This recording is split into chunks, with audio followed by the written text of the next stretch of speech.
part of the product development cycle. And the most sophisticated data teams, they look like software engineering teams. So what do I mean by that? There's a VP of data. VP of data is basically a VP of product. And that person manages a series of other PMs who are writing PRDs, and they're receiving feature requests from primarily internal constituents on Jira.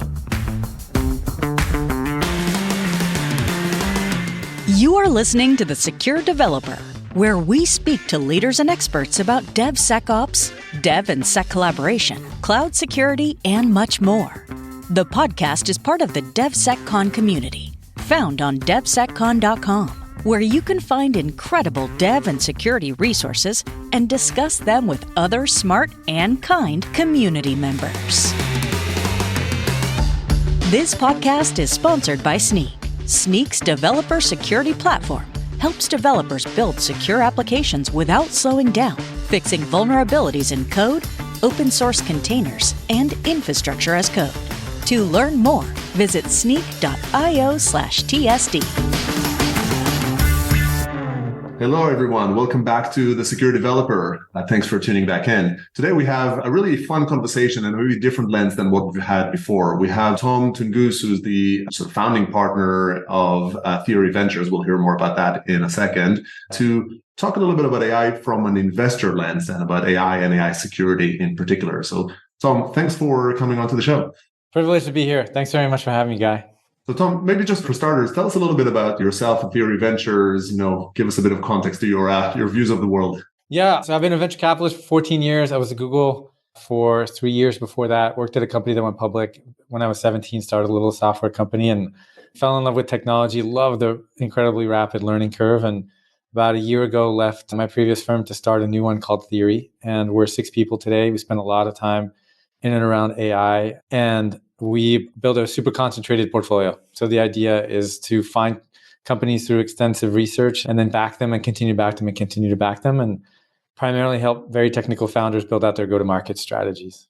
Yeah, that's awesome. And then Theory is I guess, kind of as the name implies, it's about the deep thesis on a domain, and AI being, I guess, kind of an area. I mean, that's a pretty big title on it. You've spent some time, I guess, exploring the domain probably before the ChatGPT craze. Yeah, I mean, so I remember when I was in grad school, there were 4 sections to the machine learning book. There was classification, is this a dog or a cat? There's prediction, which is what will stock price be tomorrow? There's a natural language processing, bag of words, and all that, named entity extraction. And then the last it was always the last part of the chapter, and the professor said, you need to know this, but it doesn't really work, and it's neural nets, and maybe one day. Yeah, one day. Over the last 20 years, we've seen each one of those technologies really have its day in the sun, and now it's clearly the last one. Yeah, definitely the neural networks. Although there's some NLP involved, I guess, kind of in the NLP, neural networks performing NLP on it. Cool. So, we'll dig a little bit into AI security, and we've got a bunch of things to talk about there. But maybe I'd love to just get your help classifying AI a little bit. You just gave us these 4 types of them. But when you look maybe from today's landscape and you look at types of companies on it, how do you divide them, the AI related companies? Yeah, so I think it's a classic 3-layer cake. You have the infrastructure companies where there's databases or vector databases. You have the large language model foundation companies. You might have a tooling around that, like vector computers, which is really important, RAG. Then you have the developer platforms. And so you want to run a private model and you want to run it on a VPC, like a Google Vertex or Amazon Bedrock, kind of call that like platform as a, and then you have the applications themselves. And I would argue the application tier, just the same way that every company became a mobile company. Like if you look at the old venture websites, people used to have on their bios, like, I invest in internet, right? So it's an absolutely absurd assertion today. And we're kind of in this phase now, this transition phase of we invest in AI. But the reality is that the application layer in particular, we're just investing in software. Yeah, and AI kind of needs to be embedded. So I guess, but some people kind of lean a bit more into sort of the AI, I guess, disruption, into sort of, whatever, applying a new solution approach to a problem domain because of the sort of new power, that has become available through AI. Yeah, that's right. I mean, I think, and the way I characterize the application layer is we're sort of waiting for the AI native moment. And what I mean by that is when the mobile app store launched, all of the initial applications were little websites websites stuffed inside of the iOS chiclets. And it took Foursquare and Uber to reimagine those applications in a way where they used the accelerometer or they used the GPS and they were mobile native. And I think most software companies today are sort of the first, and we will see a raft of companies that start from the first principles and reimagine applications entirely AI first. Yeah, I like the mobile native approach. I guess I haven't really thought about mobile as much. I've been thinking a lot about cloud native and how I guess it's maybe like the same trajectory, but it's more about how do you operate a company versus the sort of the interface, which is, I guess, what you're highlighting. But it's sort of similar. It needs to be, you could have used the cloud as in I shifted and lifted and sort of I'm running it, on a virtualized infrastructure someone else is running versus locally. And then there's the actual kind of cloud native, which is, it's whatever, it's elastic, it's taking advantage of all these capabilities. It's, a different development process, et cetera, et cetera. Yeah, that's exactly right. And so you have these new features which might change the billing. One of the things that we've been debating at the application layer is you have these very classic demarcations between software. You have CRM software and marketing software and customer support software. What if you use an LLM to kind of combine all that, right? And reconfigure these categories to try to capture more share. Yeah, that sounds confusing. Yeah, especially if you have existing budget line items and now all of a sudden you're trying to reconfigure that stuff, as I'm sure you're still going to need to tap into one of those. So from a security lens, I think security probably touches, I'm sort of hearing maybe two takeaways. One, I guess if I'm building AI security startup, if I'm building something that really its job is I want to help you secure AI related functionality that you're adding up, that would fall into the second bracket, into sort of the dev tools. That's right. Yeah. So there's a lot of demand there. I mean, we live this stuff every day, but the future is here. It's unevenly distributed. I would argue LLMs are so unevenly distributed at this point. We came across some research, I think it was Morgan Stanley, less than 3% of the global 2000 have touched a large language model. We host dinner with buyers. We had 2 dinners with 12 buyers and only one of them had touched it. And the main dynamic inside of enterprises today, or at least the one that we've been able to capture, is the board and the CEO are pushing hard. We need an LLM strategy. I'm sure everybody in the audience has heard this. Yeah. And internally, whether it's like the CISO or the VP of data, they are worried. They're worried about data loss. They are worried about the lack of determinism within these models, the hallucinations and the impact of making poor business decisions. They're worried about these models being co-opted. I mean, you just saw Meta released an open source bot that 3 days later had to be shut down. Microsoft had Ava. And these things are like humans where you keep telling them a certain thing and they'll learn and they'll evolve. And so there's a whole security apparatus that needs to be created. And today it's buried under this moniker of governance. And the funny thing is, I ask I ask everybody I meet, what does that word mean? And nobody can tell you what it actually means. And so we're trying to distill, is it data loss prevention? Is it model drift? Is it observability? Is it compliance? Is it legal? And I think we need to get to that next level of granularity to be able to answer that question. Yeah, for sure. And we might explore that a little bit over here, but it's interesting. The governance, to an extent, it's just like a responsibility layer, use it, but do it responsibly. Sure, I'll have some governance tools, so I'm responsible. I'm sort of doing it correctly. And then we were asking ourselves, I think it was on Monday, do software engineers is there a governance software that exists for classic software engineer? I mean, it sounds absurd, right? Sure, there's SOC 2 and ISO 27001 and all those certifications, but there's no governance tool. Yeah. Right. I mean, in security, oftentimes it's referred to as security governance on it. So I guess to an extent, and it's under security, and I think it had more time to brew the sort of the terminology. Not sure if it's any more crisp or sort of clear, security governance is probably, there's a few better definitions. The other takeaway, though, that I take is, and we'll probably sort of explore both of those in more depth in a sec, is if every company, if it's like mobile, it's like internet, it's like cloud, then probably if you're a security person, you better get on it in terms of understanding what are the security implications of AI. Because I guess the sort of the answer that says, in my company, we don't really use AI is probably either a short-lived or an incorrect statement.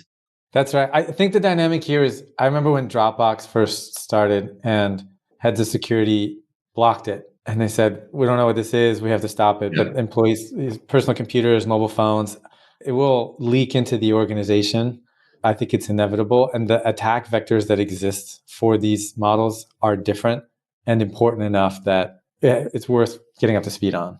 Yeah. And I think it's a point. It's sort of the reason I've been doing a bunch of sort of chapters or guests here, episodes on AI security is because, of the same conviction, which is we all need to form an opinion on it. And sort of the pace of adoption, and sort of interesting indeed to hear your view. Like my sense was that the pace of adoption, if you were to contrast it to cloud, maybe mobile, is faster. Maybe the value proposition is more immediate on it. Maybe it's just the hype and sort of the range, maybe the ease of implementation. But even sort of despite the stats that you mentioned right now in enterprise, like how many enterprises were embracing cloud? How many of these 12 enterprises embraced cloud within a year of it being launched? I mean, count on one hand, maybe. Right. And you look at Microsoft's latest quarterly announcement, they went from 12,000 to I think 18 or 19,000 enterprise users of some form of the technology, whether it's Copilot or the new Clippy. And so I think the thing that's different about like the cloud wave, but is similar to web and mobile, is the press is interested in it. The press writes about. And so as a result, it's a phenomenon like I haven't seen in a really long time, where Thanksgiving Day dinner, we're not talking about Bitcoin this year. We're talking about AI, right? What is the bot that you're using? What are you doing? How are you saving time at work? What funny meme can you generate out of Midjourney? Yeah, indeed. Yeah. So and it permeates. And I guess in that sense, it is a little bit more like internet or like Bitcoin, consumer ready. And it's not like cloud, which is a vaccine. Not that many people really know about it. And there was an attempt, I think, when the cloud came out of talking about it, and but it's just sort of too hard to explain. Yeah, it's too amorphous. I mean, even the word cloud came later, right? And whether it was like ASPs or software as a service, people are what are you talking about? But this AI stuff, you can go on Bing or Google, or you can play feel it for yourself.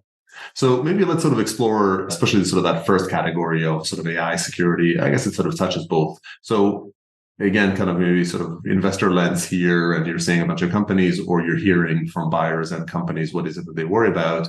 When you hear about AI security, what type of kind of categories or concerns jump up? And I don't know, whatever lens you have on, does it come from startups or does it come from buyers? Yeah, so the first need is data loss prevention. That's what everybody is worried about. Some non-public information being used to train a model, or it popping out elsewhere. You look at the launch of the GPTs from OpenAI on Monday, and with it one quick command, you could get access to the entire underlying data set. Classic example of total data loss prevention. DLP is a category. My understanding in talking to buyers is that is a tainted acronym, where historically has been a category underperformed and people have been really disappointed. So I think there'll be a new wave of data loss prevention from LLMs. Something different, so they're not tainted by previous total market sizes and things like that, but effectively it would be data loss prevention. Exactly right. Yeah. The second category, I would call it like LLM endpoint, which is I'm an individual user with an enterprise. I want to use a model. The CISO or someone inside of the business wants to control which model I use, and then wants to run some scan both on the input and the output of that model, right? So and this touches a little bit into the DLP side, but maybe I want to check for, is the Copilot assistant reproducing copyrighted code that violates some law someplace? Are there budget limits or rate limiting that's then imposed at that particular place? Are there sort of compliance concerns? So if I work in finance. Yeah. And so there's both like at the infrastructure layer and then at the endpoint layer, I think you'll have two different solutions. Just to sort of delineate those a little bit. So the first one is more about trust with the data leaving my boundaries. So it's more, I gave OpenAI, I copied my data, my data has been transferred to OpenAI, and then within the OpenAI interfaces, the admins and all that, they might have access to it. The second is more about the sort of the end user giving data, and is that correct? But also like how much you're sort of trusting the output. So it's sort of less the setup, less the sort of the infrastructure indeed, and more the day-to-day use. Yeah, that's a great clarification. I mean, just to sharpen that point a little bit, I can think like data loss prevention. I think I want to use a cloud model, or I want to train or fine tune my own. How do I control the data that's going in there, and I make sure that it's in a safe box? And then the second is my employee is the risk vector, and how do I bubble wrap that person?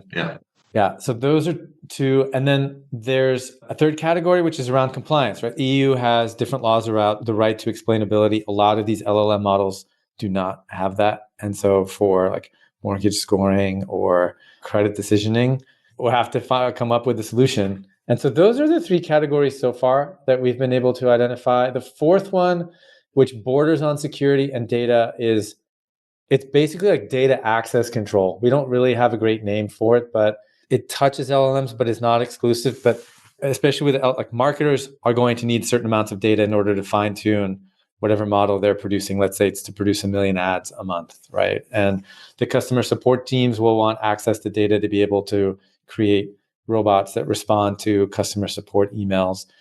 And it seems to me like there's a missing layer that's like, it's not row level access control, it's not RBAC, but there's this like data approval, like access approval. I mean, maybe it's PAM, privileged access management for data, something that looks like that, where all of the assets, all the data assets of a company are put together, and then there are workflows about the ongoing management that tie into compliance and tie into different departments. Yeah, that needs to be built. And it sounds like, and I think I relate to that, which is to an extent, you can kind of paint all four under a data security mantle, one being on almost like sovereign, of like, okay, do I give that data is for training, it's for large bulks of data that have left the perimeter that I secure on my own. The second is around sort of the flow of data between users and the LLMs and back again, and how trustworthy that data also, which is leaked. If I leave compliance to the end, that sort of third one you talked about is access to data that is within the system. And, with prompt injection, to an extent, any data the LLM knows, any user of that LLM, might know. So how do you prevent that? How do you define that? The data is amorphous. So how do you even define who's allowed to know what, let alone how to enforce it? And then the last one is, okay, there's a bunch of regulations around this stuff. How do I demonstrate that I've done what I needed to do for all three? Is that beautiful summary? Yeah, it's my blog post.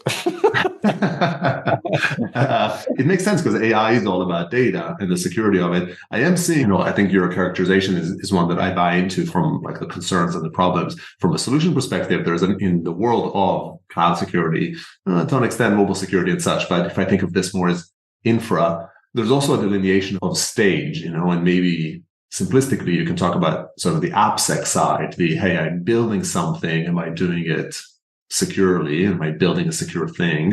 And then there's the SecOps side of when I operate it, how do I know if someone's attacking me? Do you see those, or is the industry just not there yet? They're sort of still thinking about the basics, and so they're not thinking about those tools? Yeah, I don't think we're there yet. Like talking about like RASPs and security operations centers, like DDoS attacks on LLM bots and that kind of stuff. That's happening to some extent, right? I think Google just published some research that is suing some group that was using Bard maliciously. So it's starting to happen, but I haven't seen it yet. Yeah, it's probably just sort of not yet the concern of some of those because they haven't actually had the mileage as much. I think there's really interesting, like when you geek out about it a bit more theoretically, I think you're conveying what you're sort of actually seeing in the real world on it, and maybe I'm a bit more in theory land. But when you think about the complexity of SecOps, then it's really hard. Like, how would you know in this sort of probabilistic world, how would you know that you're being attacked? How would you identify that it's an attack? When it is an attack, what type of forensic information do you need available to you? And what types of mitigation tools would you have? So say an attack is happening right now, maybe you can kind of cut off a user totally, but is there other kind of mitigation type capabilities you can do? And so, I think that's super interesting. Yeah. Just to click on that point, you can imagine, these systems spit out logs, right? And so do those logs end up going into your SIM or whatever sort of analysis framework you have? The other challenge with it is one of these requests that hits an LLM is 10 to 50 times more expensive than a regular page load. Mm-hmm. And so you can imagine DDoS attacks are actually bankruptcy, right? Just trying to juice the infrastructure costs. And so maybe, a mitigation mechanism there is you fall back to a caching layer that's just serving these, or it's shadow banning certain IP addresses or accounts where you're serving them off some much less expensive infrastructure as opposed to hitting the LLM each time. Yeah, that's actually a really interesting point on it. When elastic infrastructure came along and even serverless, I had one talk in which I talked about denial of wallet accounts. Effectively, you're sort of, you're allowing the service to come along and you're sort of getting the company bankrupt in the process. But serverless was cheap. And $3, we were calculating, some of these requests are $3 a request. And so, you imagine 1,000 QPS at $3 a request. No, you can definitely cause damage on it. It might be a little bit just sort of for fun, or sometimes, there is kind of actual financial gains from getting a company to suffer, but it is a super interesting vector. And I guess on the build side, I'm curious to hear a little bit of your take on the personas involved. So maybe I'll share a concern I hear. So some security leaders that are a bit further along, they recognize the fact that they have a challenge around collaboration with their data science teams. If you think about the AppSec side, they've built for a while now, they've built a relationship with the development teams. Some are working better, some are working, not as well on it. Now they suddenly have this like new constituent that existed in the organization in sort of the dark corners of the org in most companies. And they teach with this sort of super expected data, and they come along and they tell them, you have this, like, so where did this come from? Well, I don't know. Like, I never really, we have the data. It's okay. That's all we sort of need. We can assess it. Or a lot of these organizations don't even have, these data science organizations don't have a documented and structured development process and manipulations. They modify stuff in production. So, freaks them out, I think, somewhat legitimately. Yeah. What do you see around ownership, like for that tooling layer, for that infrastructure layer? Like, is it those data science teams that are coming in? Is it the hardcore, hardened platform teams that come in and say, well, I'll own the data tools, and these data science folks, they will follow them because I know how to use those responsibly with governance? I don't know, it's like a bit of a long-winded question, but like, who do you see owning the AI tooling within companies when they're purchasing? Yeah. Not necessarily the budget owners, but like the actual product owners. Yeah. Okay. So I think you're hitting on a really important trend, which we talk a lot in the data world, which is historically, you've had the developers build an application, the application produces data, that the data then moves into a cloud, like a data warehouse, and then you have the data team that does like post hoc analysis. After everything has happened, let's analyze what happened. How much money did we make? What are click-through rates? And what's been happening over the last decade, but suddenly has been increased by LLMs, is all of a sudden you need that data within the application.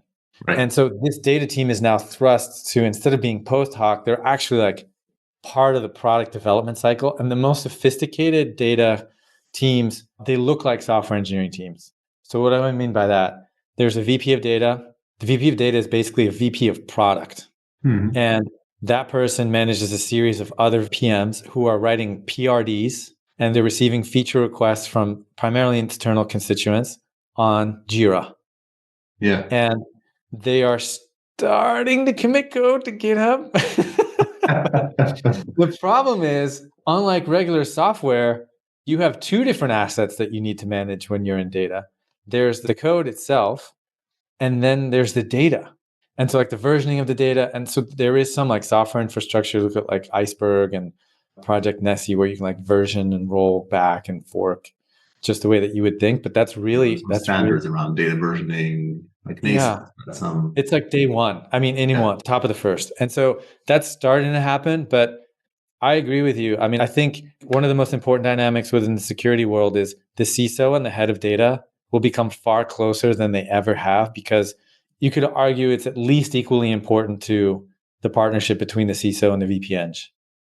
Yeah, I think I agree with that. And I guess there's an interesting timing question on it. First, I'll ask a question. Are there kind of rising stars within the data tooling world that is helping kind of convert those sort of teams to being something that is a slightly more structured development process? And I guess maybe what's your view on the willingness of the data teams to adopt it? Because the tools will come, but the practices take longer to change. So there is a lot of demand. I mean, you must be very familiar with that figure eight, the DevOps figure eight. Yeah, the infinity loop, indeed. Yeah.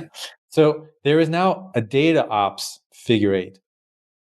And so you can think about, okay, there's planning. And I put this together, this table, which is, here's what's happened in DevOps. Here's the parallel in the data world. So you can think about like the PRD. Well, there's this idea, or like SLAs. So sorry, let me take a step back. So one of the big trends in data in the last world is called data mesh. Well, what is data mesh? That's microservices for data. That's what it is. Breaking down. It's like a service mesh, yeah. Yeah, exactly right. So now each individual team produces data. Okay, so once you start producing data, well, what do you need? You need to tell other teams how frequently you're producing that data. What is the format? What's the SLA? Great. Okay, so that's an SLA in the DevOps world. What do we call it in the data world? It's called data contract. So there's a company behind that called Gable. In the DevOps, there's this notion of containers within DevOps and CI/CD, and how you and I can both be working on a particular piece of software. And if we write a conflicting thing, there's a merge process. There's a company called Tobico Data that's doing this for data. So you and I can both be working on a data pipeline. I write a breaking. We have ephemeral developer environments that understand the semantics, understand what the breaking changes are. we merge them into a beautiful way. Just the way that there's a Datadog for infrastructure monitoring, there's now data observability. Monte Carlo is the leader there, what's happening in the pipeline. So each one of those 8 or 9 steps in the DevOps figure 8 now has an equivalent, sometimes a little different, but mostly equivalent with vendors. So that stack is starting to happen. But could I tell you that there's been a single CISO that's involved in any of those procurement conversations? Yeah, probably. Having invested in that category for the last 6 years, I don't think they've ever been a constituency, but in the next 5 years, no doubt they will be. Yeah, but it's an interesting model though. Like, I think that's a good articulation of the journey that the data development or data engineering community is undergoing. So to an extent, maybe a starting point for someone looking to secure these things is to say, okay, I understand this phase in the data pipeline. Can I relate it to the software peer? And then can I ask, what did I do around securing that phase? And by proxy, try to apply that to that data phase. Yeah. And the parallels are very strong. Very, very, very, very strong. So it should be it's just every time there's a new world that comes up with the same concept, they give it a different name. It's just about learning the links. Yeah. And eventually they merge together. That's super interesting on it. And do you think, you kind of mentioned committing code to GitHub on it? I know a company called Doug's Hub. They're sort of trying to do, I think there's others that are trying to be a GitHub for the data. Like, do you think there is a budding world, a collaboration tool, maybe even open source tools that might challenge GitHub? I don't think so. I mean, like GitHub, it's hard to put big files on there. There's like large file service, which is great, but a lot of these files are just gargantuan. I mean, it's kind of like asking, would you ever put your Datadog, the logs that you put in Datadog, into GitHub? It's just like, it's not really designed for that. The way that the data world is evolving is that S3 and R2, that's the storage on Amazon and Cloudflare, that's where people are dumping data and starting to manage it. And so there are open source abstractions. We talked about Iceberg. The idea behind, so within a regular, you can imagine a database like an Excel spreadsheet. And let's say you had 1 million Excel spreadsheets in a folder, and they each had 6 columns. And all of a sudden, we need a 7th column that's like column A plus column B. And what you have to do today is you need to write a script. And I mean, all the classic scripting problems, right? That finger, a plus versus a minus, and you need to roll back. And so what these open source systems do, like Nessie and Iceberg, is they say, okay, add a column version. And so I think those will exist outside of GitHub, and the data storage place will be S3 or R2 because they're so cheap relative to alternatives. And you'll probably have this separate system. Now, how GitHub and those systems talk, TBD. Yeah. So the code can still be versioned. They need the data versioning capabilities next to them. It won't be stored probably in the same system. There might still need to be sort of collaboration capabilities around that, some easier UI in which you don't go and browse a file list on S3. And then there needs to be migration, which I guess, again, comes back to GitHub. So there's some mix of the code. There will be some mix. And what about, so in the world of software, there's been reuse in open source. And so from a management and from a security perspective, it's very important, it's very valuable for software to have been packaged as, here's the version of this piece of software on it, even registries over time that evolved on it. I see nascent elements to it, but like, what are you seeing around open data? And is there some sort of nascent sort of packaging standard of it so that whatever like I have the security hat on here, and I'm saying, that would be very useful to be able to tag a piece of data with whatever assurances I think I can apply to it. And when it does a black, I can start worrying and inspect it a bit more deeply. It's a great question. I mean, you can imagine for a regulator, you need to prove that a machine learning model given a particular set of data produces a particular outcome. So you need to match the model version with the data version. Both of those can change independently. There's no link between them today. People are starting to talk about this idea. There's a company called Patch that's doing data package management, so NPM equivalent, where I can say, this is the version of the data which is on this particular day. The format is frozen. The data continues to update, but it's not there yet. But it's absolutely essential. Yeah. So that's interesting. So from a security perspective, I guess maybe taking it back to the customer lens on it, like how much are these security concerns actually holding back enterprises from adopting it? Or is it sort of the business drivers too strong and they're running ahead and the CISO is being told, figure it out because we're going?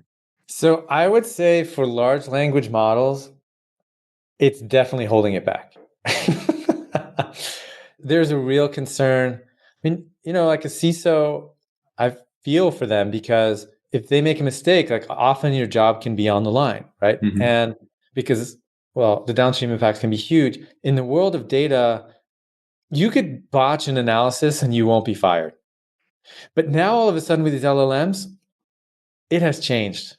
And the heads of data know this, right? Because they've seen, I mean, they've been probably hacked like 5 times through their hospital and all that kind of stuff. And so they realize that all of a sudden, all this data is now everywhere. And until they have a high degree of confidence that all the data they're using is public, and if it were to leak, it'd be no big deal, or there's a governance/security layer that exists on top, I think they'll be very reticent unless they're incredibly sophisticated. I guess how much are they looking for assurances from the platform they're using versus dedicated tools that would give them the right capabilities? Like how much of it is OpenAI telling you, I'm not going to use your data, or giving you whatever RBAC controls over it versus, some LLM guard that, you need, that you run the Yeah. So 4 months ago, we were talking to a publicly traded company that was building on top of OpenAI, and we were asking them how they were managing their data security. They had 2 different answers. The first was they had every query that went to OpenAI was intercepted at the network layer. They ran a regex for social security and credit card numbers and stripped that out, right? So state of the art. And then the other thing they did is somebody would log in once a week to OpenAI and hit the delete personal data button. So, stuff is new, right? A lot of what are they looking though? Like, are you sort of hearing narrative that say, hey, I need more secure LLM platforms and that would address my problems? Or are you hearing them say, I want to buy, like I'll also seek a secure LLM platform, but I need dedicated LLM related, AI related security tools? Yeah, I think it will be both. The core platforms, like Microsoft has pushed aggressively, like VPC equivalent for OpenAI. Google has Vertex and Amazon has Bedrock. And those have assuaged some of the concerns around the first category we talked about, which is uploading my private data into something that I control and then training a model from which only I benefit, which produces intellectual property. And I think at the core infrastructure layer, that part will be managed by hyperscalers. But all the other categories that we talked about, like data loss prevention and those kinds of things, I think there are huge opportunities for startups to come in and build businesses there. Yeah, I agree. And I guess it's all about sort of the timing element. And it sounds like probably the biggest value unlock that you can provide for the companies at the moment is the unlocking of being able to use the LLMs. And we're seeing that, like we're a specific slice of it. We're still seeing companies being fearful of using Copilot because of a variety of security concerns, and does it produce vulnerabilities and things like that. And so oftentimes they look for solutions like Sneak to be like a guardrail. Say, okay, fine, I'll condition. You can use Copilot, it's okay, but you'll put it not, I can explain why that's a wise move, but I'll also admit that many of them are they're not deep in their area of expertise. So they know they need to have a security guard. They know it needs to not get in the way of the individual, in this case, developers who are doing their work. But it's not necessarily that they fully mapped out the threat landscape and they sort of said that this is the thing I worry about the most. Right? But I don't think anybody knows what it is. You know what I mean? That's fair. We're all right. Yeah. We're all creating this right now. We're all learning from each other. And so I think you're right. Like, if I were a buyer in this category, I would look to a trusted partner who could tell me this is what's important and this is what isn't. And I want to deploy something, and over time I can optimize and figure out actually this particular attribute or this particular threat vector is more appropriate for me. But today it's just like, But do something. But you have to do something. You have to get in the game. And so if you're a security person, you need build a theory, understand it's going to be imperfect, do something, get in and continue to scrutinize. Don't think you're done because you've embraced it. Yeah. And so how much do you think about, you mentioned in a variety of sort of recent newsletter messages, you mentioned the notion of constellation of models. In general, there's like a stronger, if I understand that term correctly, there's sort of it's like the multi-cloud conversation over it of like, would you really just use OpenAI, or would you really just use sort of the one, or should we really brace ourselves to doing it? Like, that's very important for security in terms of priorities. What are you seeing enterprises lean towards? What's your prediction in terms of those? So it's really early days. And so when a company PM just wants to get started, they'll use OpenAI and they'll say, great, I'll use the most expensive, most comprehensive. Let's just get it working. And then what happens over time, and like the bleeding edge companies, they move from OpenAI and then they'll take an open source model and then they'll train it. And then what they'll notice is, okay, this model is really expensive to operate. There are 3 or 4 actions, like let's summarize some text or extract some data from a PDF or autocomplete code. And they will take smaller models. So you have large language models, and then you have small language models. And most of them are open. I mean, many of these are open source. And so the most sophisticated companies now, what they have is this constellation of models. One big model where an input comes in, I don't recognize it, or it needs a lot of compute, goes to the big model. A second prompt comes in and says, okay, PDF extraction. Okay, let's route it. So now there's a routing layer, it identifies what kind of query is this, classifies it, and then it sends it to the right model. And then there's even now starting to be, and this is very, very early, a caching layer, which is, I've seen this before. So you can imagine, how do you say a bagel in Russian? You only need to hit the LLM once. So you don't even need to hit the LLM, but you only need to hit it once and then you can cache it. And that time to live can be decades because that's not going to change. Right. Yeah. So, okay. So now you have a query comes in, there's some kind of a routing system, there's a caching layer, and then there's 2 or 3 or 4 or 5 different models that are being deployed and managed. And then that's. And you foresee, like, those are maybe today, it's only the sort of the very advanced companies that apply that. But you anticipate that pattern will emerge everywhere because I think so. Aspect of it. The costs, right? At like $1 to $3 a query, even with massive ACVs, you just cannot. You think about like a Microsoft and others are working on security configuration products, right? So you deploy a new WAF and you can type into the chatbot, how do I configure my rules around like port forwarding and all that kind of stuff. Actually, it's probably not the right layer, but anyway, you get my point. And that's a really expensive thing. And so like for $20,000 ACV, if you're operating, you're probably talking about 10 to 20% of gross margin impact as a result of a lot of these LLMs being put inside of products. And so people will push against that and try to improve the margin structure. And this is the way. That's really interesting. And that's, I guess, a motivation, like probably sufficient motivation in its own right. And then on top of that, you have just the competitive pressures of it could be that one model is better than the other. It could be that one division has opted into one thing and the other division in the enterprise. So CISOs, one of the challenges in the world of security is that while developers like depth, and the sort of individual teams might sort of say, this stack is awesome, I'm going to use that, and I need things that just work with that stack. I don't care about the other ones because it's not my problem. Security people, they need to cover threats. It's not practical for them to deal with the same threat in like 7 different tools and 7 different sort of dev teams. And so they need things that cover breadth. So it might be another reason to sort of maybe bias you in favor of external security tools that give you an assurance that spans these different stacks.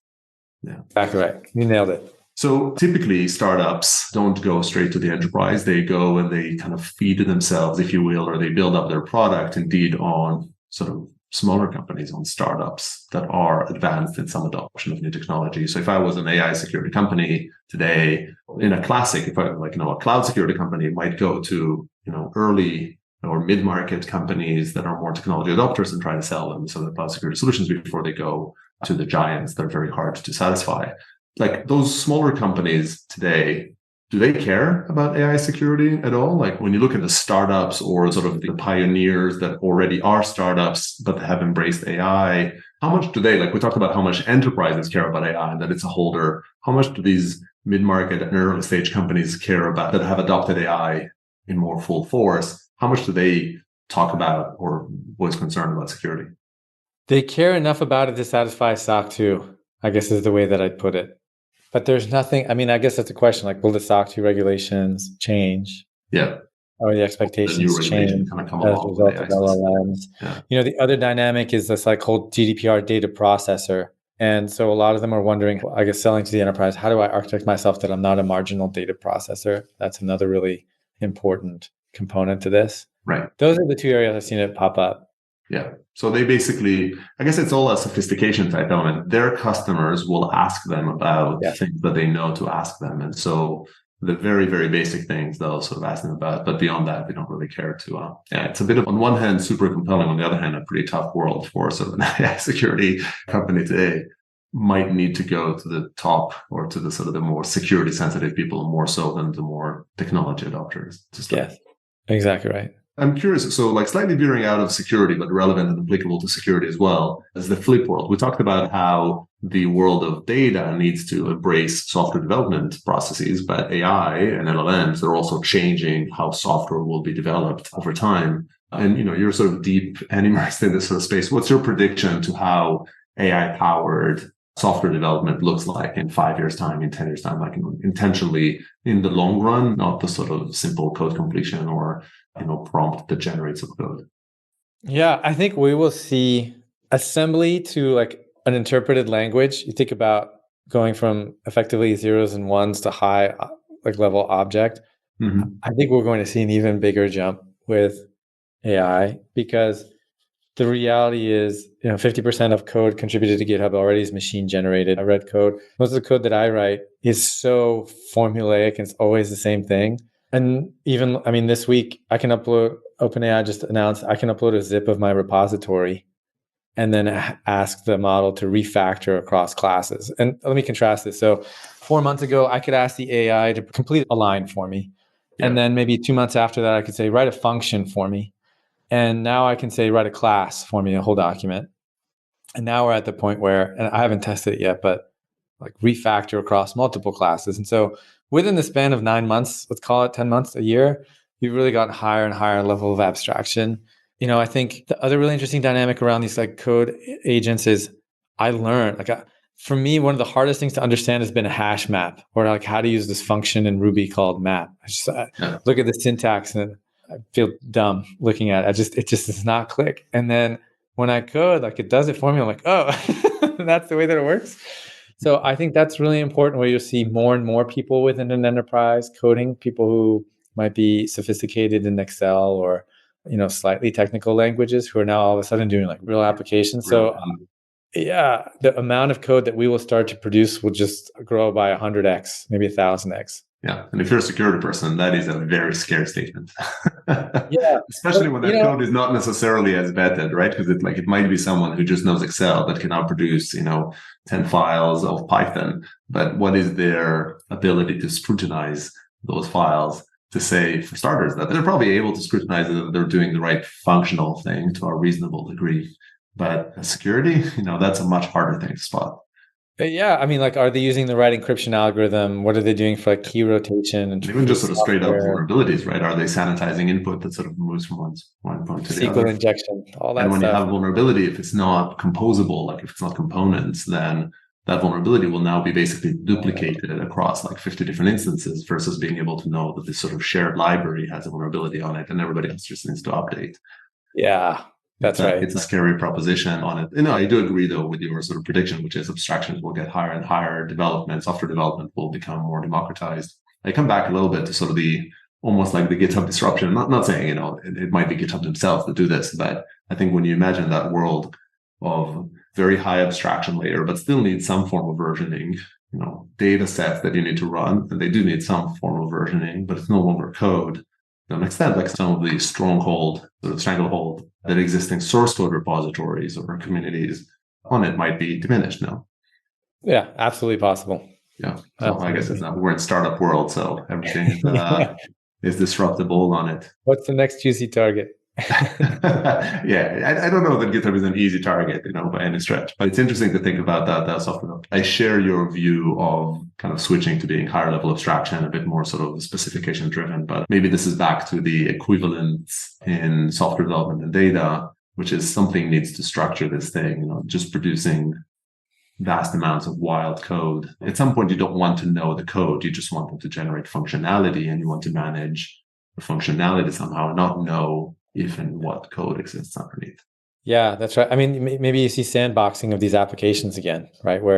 And particularly because somebody built an application with an LLM inside, it's very difficult to instrument to understand exactly what's going on. And so you need to look primarily at inputs and outputs. Yeah. The exciting aspect of it is that you get to potentially reinvent the whole software stack of it. Yeah, that's right. The transition that it kind of gives you a little bit of security shivers in the process. So this has been an awesome conversation. Really enjoyed it. Before, I think we're kind of coming up on time here. Before I let you go, I'd like to ask you my typical ending question over here. So if you could delegate, outsource one aspect of your job to AI, what would that be? It would be calendaring. So I look at a calendar and I feel like I lose 100 IQ points. I mean, it's such a difficult problem. I would love for email inbox to schedule. Done. Great. Yeah. With like not just sort of the schedule and coordination, but the sort of the wise time management aspect of it, right? Yeah, cluster everything, figure out the travel time, look at the weather, figure out like whether she and Biden are going to be in San Francisco on Wednesday. Yeah. Yeah. Well, that would be, sort of optimizing. I think it's interesting that, like your answer right now, I feel like a lot of answers rotate around the admin of life. Let me just do my job and sort of get this thing. That is a compelling part that everybody likes to spend time on. That's right. Yeah, exactly. Thank you very much, Tom, for joining in and sharing these sort of views. I think it's a very fresh lens and very interesting to me, and I'm sure to everybody listening. So fun to be with you today. Thanks again. And thanks everybody for tuning in, and I hope you join us for the next one. Thank you for listening to The Secure Developer. You will find other episodes and full transcripts on devseccon.com. We hope you enjoyed the episode, and don't forget to leave us a review on Apple iTunes or Spotify, and share the episode with others who may enjoy it and gain value from it. If you would like to recommend a guest or topic or share some feedback, you can find us on Twitter at DevSecCon and LinkedIn at The Secure Developer. See you in the next episode.